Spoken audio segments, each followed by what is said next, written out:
María nos enseña a ponernos en presencia de Dios. Rezar no es decir muchas cosas, no es recitar fórmulas, no es decir una serie de ritos, no, rezar es ponerse en presencia de Dios, saberse mirados, queridos por Dios. Y a eso nos enseña María, que es la que vivió en presencia de Dios. Jamoikoaren presentzia jarrita, geure bihotzaren damua, jamoikoaren aurrean humilki azaldu dezan.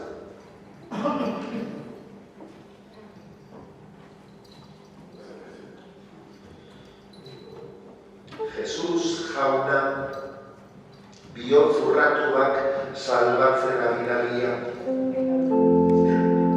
Erruki jauna,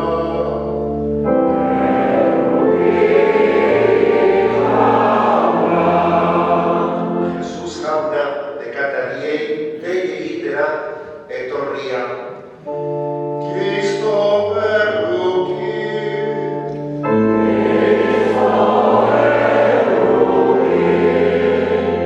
Jesus jauna gure alde otoitz egiteko aitaren eskuinaldean zaituguna. Erruki jauna,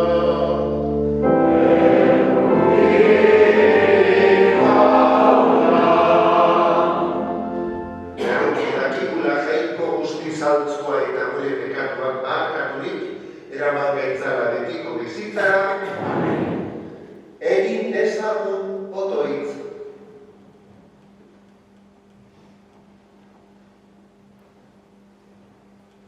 Jainko aita ona, Guadalupeko Ama Maria Virginia bitarteko degula, lagundu ezaiguzu, Jesukristoren bihotza aurkitzen.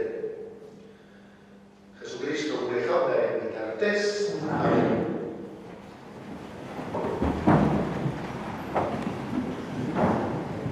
San Pablo apostoloak Korintotarrei zenibio. Zuetako beste baten aurka zaurri duenean, nola zauzartzen da epaile ezkereten unigan joaten teledunan dena joan beharre. Esaten dizue teledunek epaikeko dutela mundua.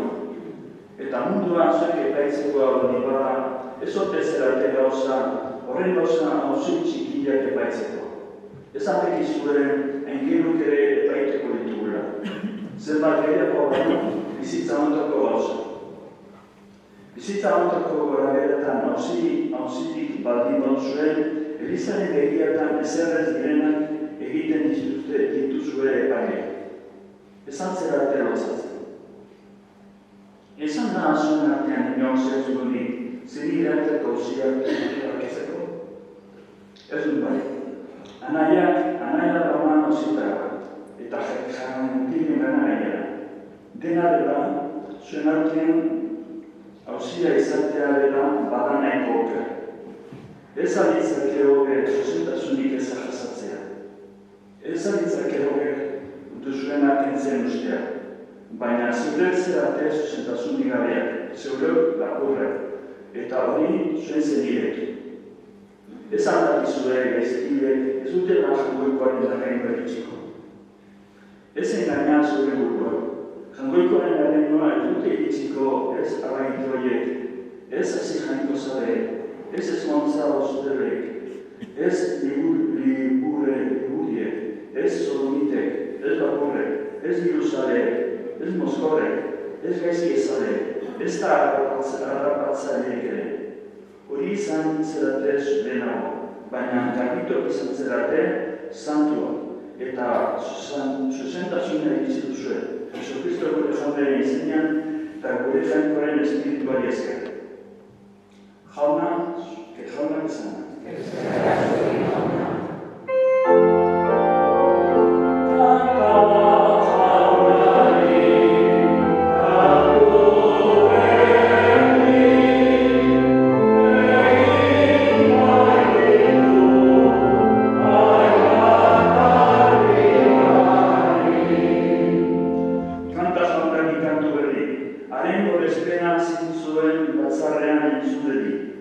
Postu bere egitearen zenotarrak bere erregalia.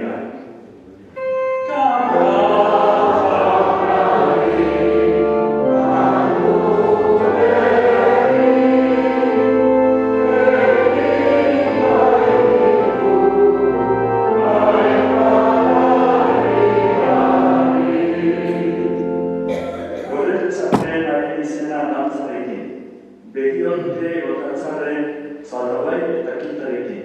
Maitea ditu jonak berrea. Humila ditu garaipen esantzia.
Vosotros sois la luz de este mundo. Una ciudad situada en lo alto de un monte no puede ocultarse, y una lámpara no se enciende para taparla con alguna vasija, sino que se la pone en alto para que alumbre a todos los que están en la casa.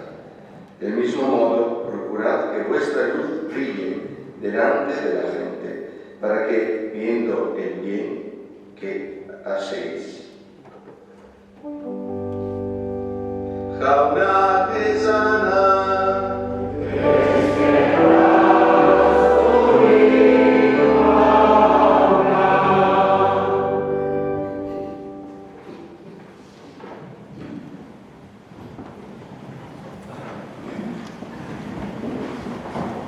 me faltaban unas palabras, porque viendo el bien que hacéis, alaben todos a vuestro Padre que estás en el cielo.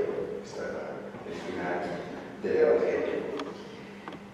El Evangelio de hoy nos dice que nosotros somos sal de la tierra y luz del mundo. El pan de hoy tiene otro nombre muy especial. Ayer hemos visto que nuestro corazón necesita de alimentarse de un pan que se llama coherencia.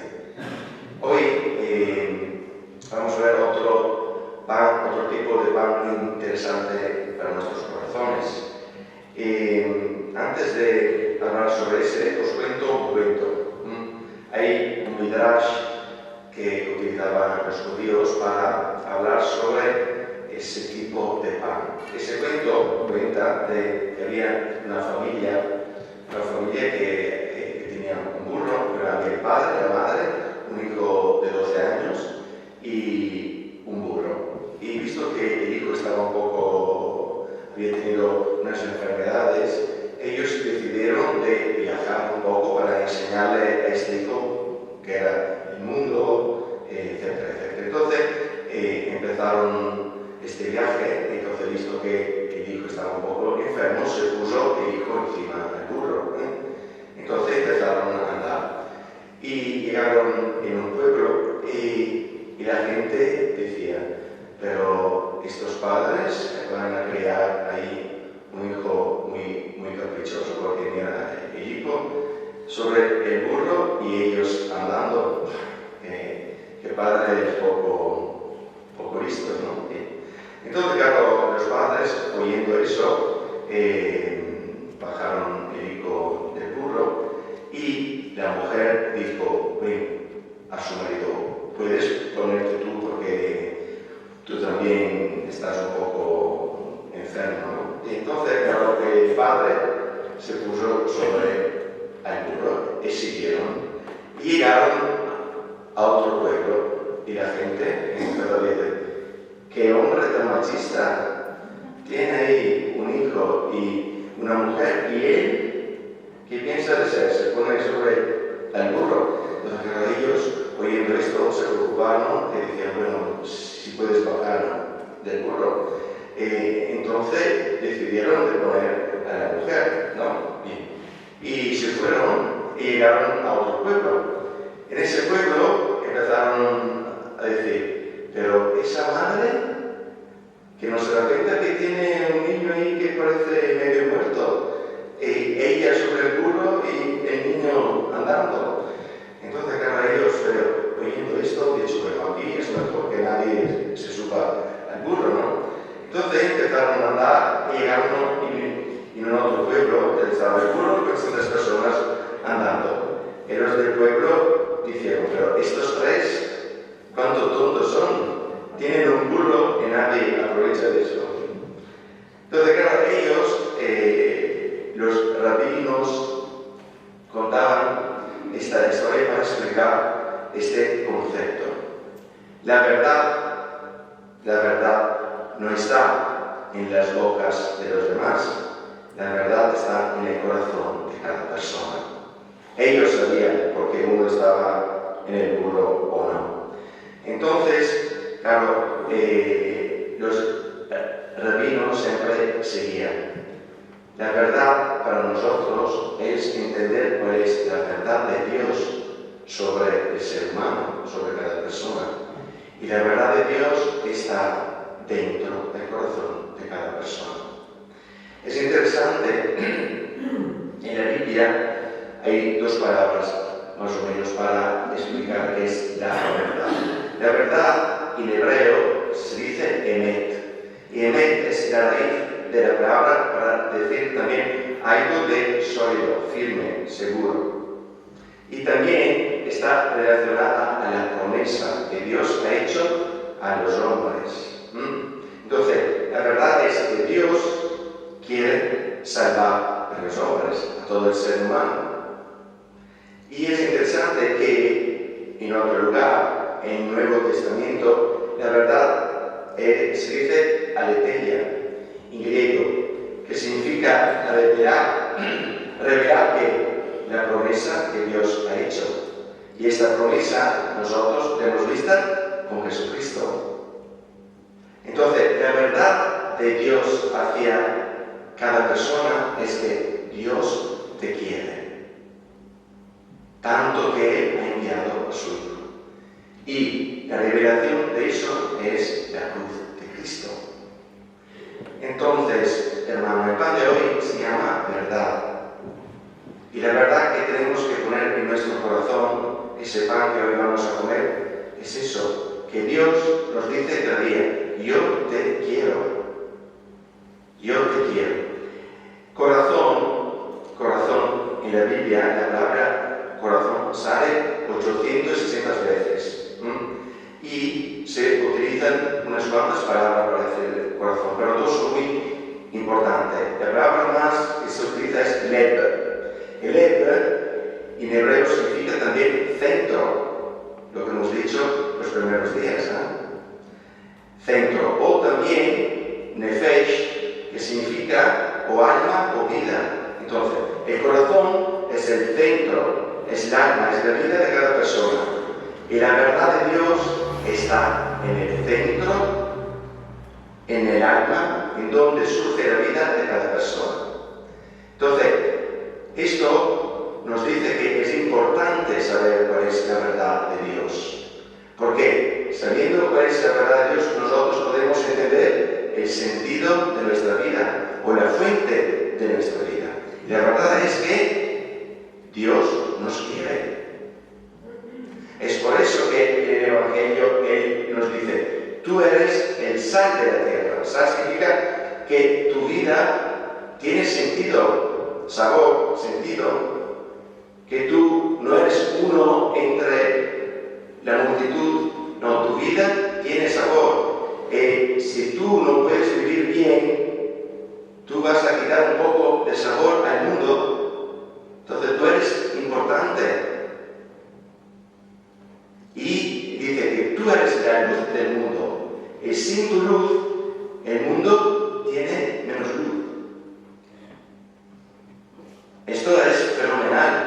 Entonces, hoy vamos a hacer algo de interesante. Pase lo que pase, vamos a repetir en ese día esa frase: Dios me quiere. Me pasa algo de bonito. Dios me quiere. Me pasa algo de un poco malito, ¿no? Dios me quiere. Lo vamos a poner en nuestro día. Así que esta verdad que Dios nos quiere, puede entrar en nuestro corazón y nuestro corazón pueda ser fuente de vida. Amén.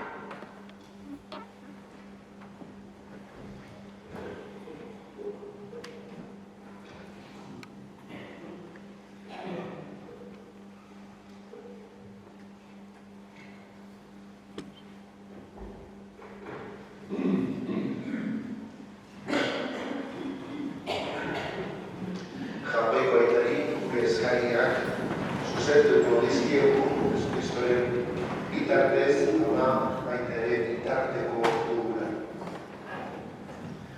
Otoitz, egin dezagun munduko errekien alde. Otoitz, gena erabiltzan herrien alde. Ez zaiogu jaunari,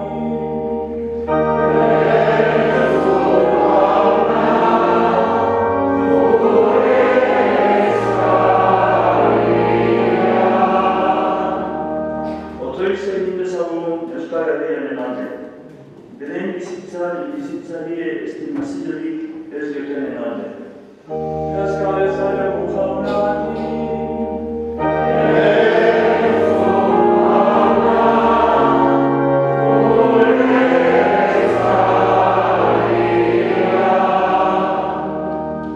egiun otoiz, oinarriko duintasuna etortzen ez zaienen alde. Zina edo droga errukari bizi direnen alde. Tratu txarra nozitzen duten emakumeen alde. Ez zaiogu jaunari,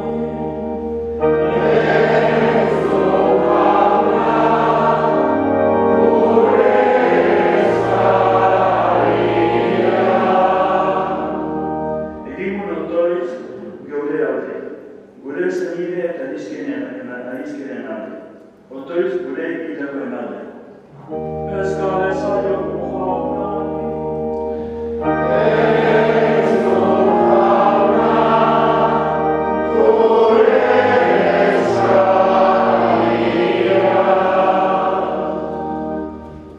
Maite gaituzuna eta ona, emaiguzu zure maitasunean bizitzea, eta maitasun horren testigu zintzo izatea, hala eskatzen dizugu Mariaren otoitzez, eta Jesucristo gure jaunaren bitartez.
Zenideok egin dezagun ondoiz guztio batean, Eliza osoaren oparia, jakoikoari eskaintzerakoan.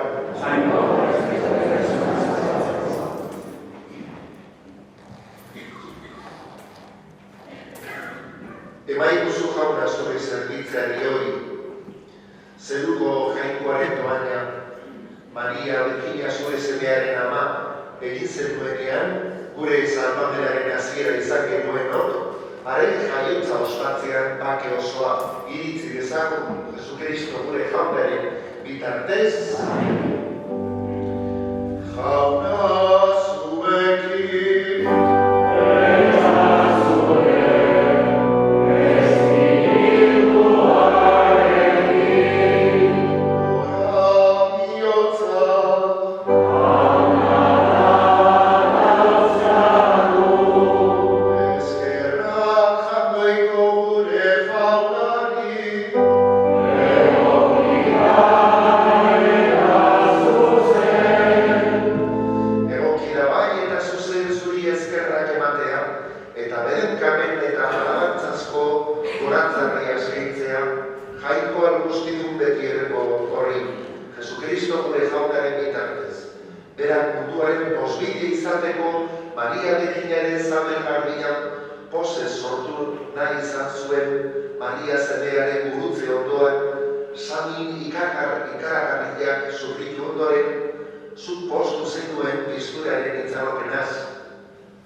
Eta orain, zerua jasoa dagoelarik, ama maitasunez posten ditu, zedez dei egiten dioten guztiak, jaunaren egun argitzua piztu bitartean.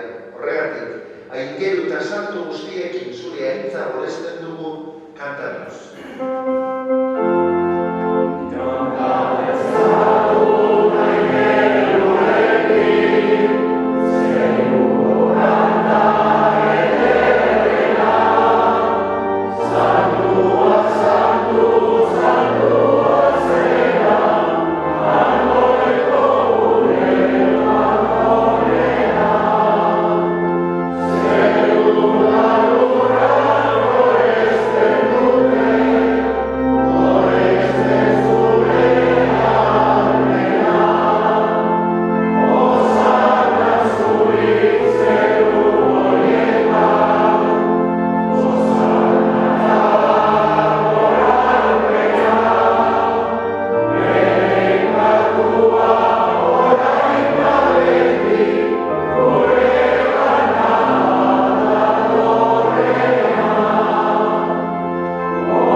Afalondoan berdin kalez harturik, berriz ere eskerrak emanez bere ikasleei mantzien esanez, hartzazue eta edar guztio kontatik. Hau nere odolaren kalizadaka, itun berri eta betikoaren odola, zuentzat eta guztientzat pekatuak baharkatzeko isuriko dena, elizue hau nere, oroi jarri.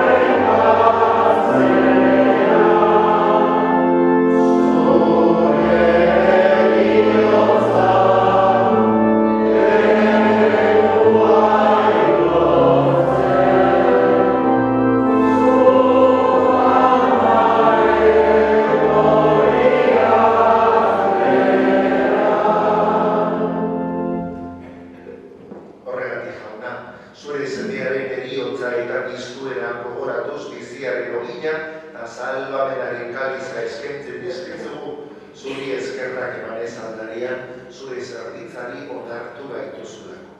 Tapalik eskatzen dizugu, Kristoren gorputz odolak hartzen ditugunok, Espiritu Santuak bat egin gaitzara. Gogoan izango na mundu guztia zabalduek dauen zure Eliza, erramazumento zunu zorra Francisco, gure eta santorekin kuseina zuguratzearekin, Kristizon guztiekin batean. Gogoan izango na bizteko txaropenean konderen gure segideak eta idako guztiak, arizatu zerrorpegaren aktivitan.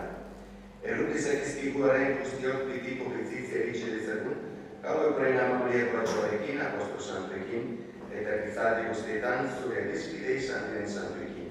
Haiekin batean rezek zagun Jesu Kristo gure horren bitartez. Honek bitartez, honekin erabeka, zuri baita, zakoikoan guztitun horri, Espiritu Santuarekin batean, ospeta haintza guztia, gizaldi eta gizaldi guztietan.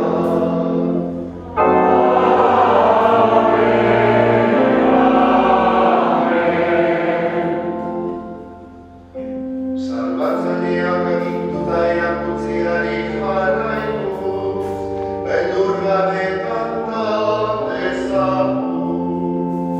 Gure aita, zeruena, zeana, santu izan beti zure izena, etorregi zure reinua, egin beti zure naia, zeruan bezala lurrean ere, beno amaituzula, enondako horia, barkatu gure zorra, gure zordurai, barkatzen diegu ezkero, eta ez duen daldia eraman, baina beharra izazu gaitzetik. Atera gaitzazu jauna gaitz guztietatik, maiguzu bakea gure egunotan. Zure errukiari esker, dekatutik garbi bizi gaitezen eta eskualdietan sendo. Betiko zorionaren itxaropenean, Jesu Kristo gure salbatzailea goiz etorriko den zai gaudela.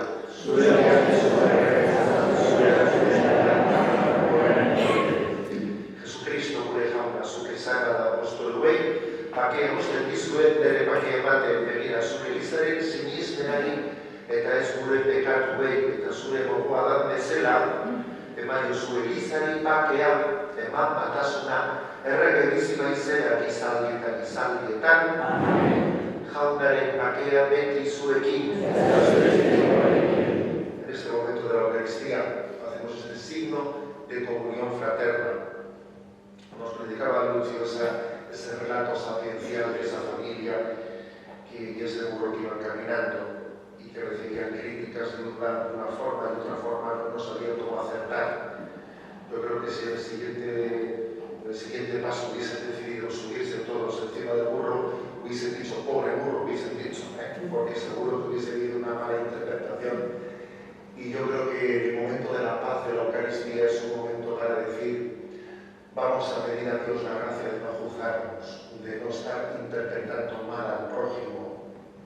San Ignacio de Loyola decía: intenta entender bien, salvar la proposición del prójimo, entenderla correctamente.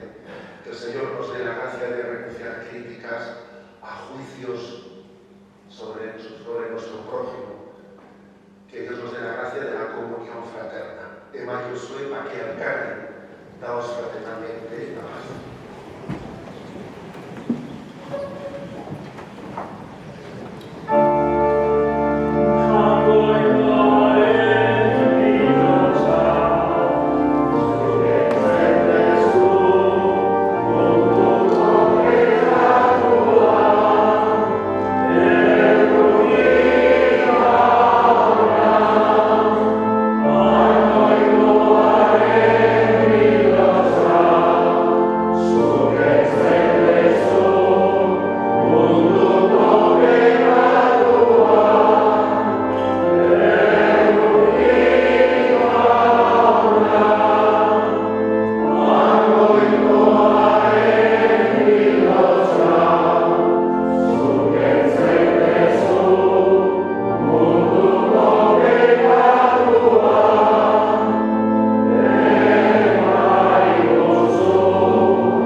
Yeah.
pekatuaren gutzuri gabeko bekina garbila.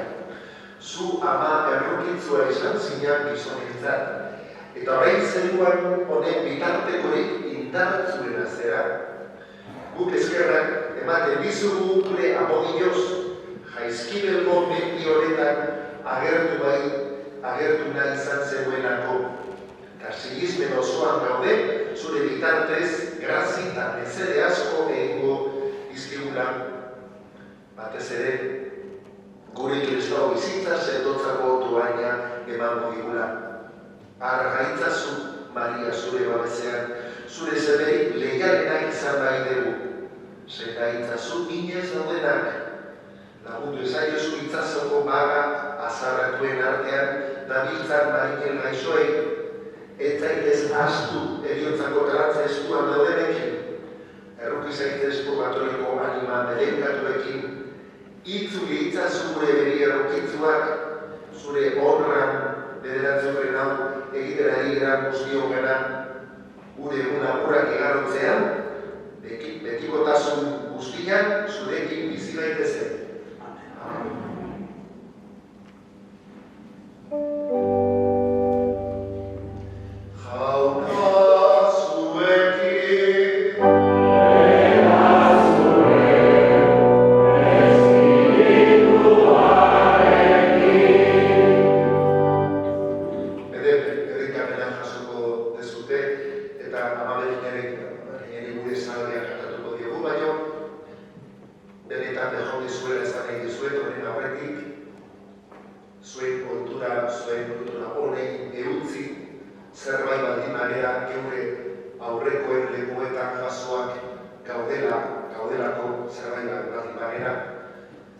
Felicidades por vuestra fidelidad a las santas costumbres y a las santas tradiciones.